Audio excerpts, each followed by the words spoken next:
పురాతన కాలంలో ఆంధ్ర ప్రాంతంలోని వీర పురస్కారానికి ప్రసిద్ధ పట్టణం ధర్మాపురంలో బాహు అనే ధైర్యవంతుడు వీరత్వానికి పేరొందటంతో ప్రత్యేక గుర్తింపు పొందినాడు. బాహు శక్తివంతమైన ఆయుధాల అన్నీ నేర్చుకున్న యోధుడు, జనం అతని ధైర్యానికి అభిమానంతో చూస్తుంటారు. ఆ సమయాల్లో మరొక వైపుగా రుద్రగండ అనే అజేయ యోధుడు ఉన్నాడు. అతని శక్తి అతి అపురూపం, ఒకే ఒక బాణంతో శత్రువుల దళాలను వారాంతం గుండా పోయేసినాడు. రుద్రగండ పేరు ఇతర దేశాల వారిలోనూ భయంగా వెలిసింది.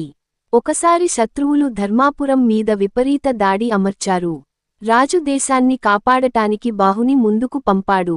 అదే సమయంలో రుద్రగండ కూడా తన సైన్యంతో వచ్చి ధర్మాపురాన్ని రక్షించడానికి సిద్ధమయ్యాడు. ఇరువరూ ఒకే లక్ష్యంతో ఉన్నప్పటికీ వ్యూహ భేదాల వల్ల చిన్న విభేదం మొదలైపోయింది. ఉదయమే ద్వంద్వ యుద్ధం ప్రారంభమైంది. బాహు ధైర్యంతో రుద్రగండకు తనాభిమానం చూపించాడు. మొదటి ప్రయత్నంలో రుద్రగండ బాహును అధికంగా చూశాడు. కానీ బాహు తనకైన శత్రువులపై దృష్టి పెట్టి యుద్ధ సాగించాడు.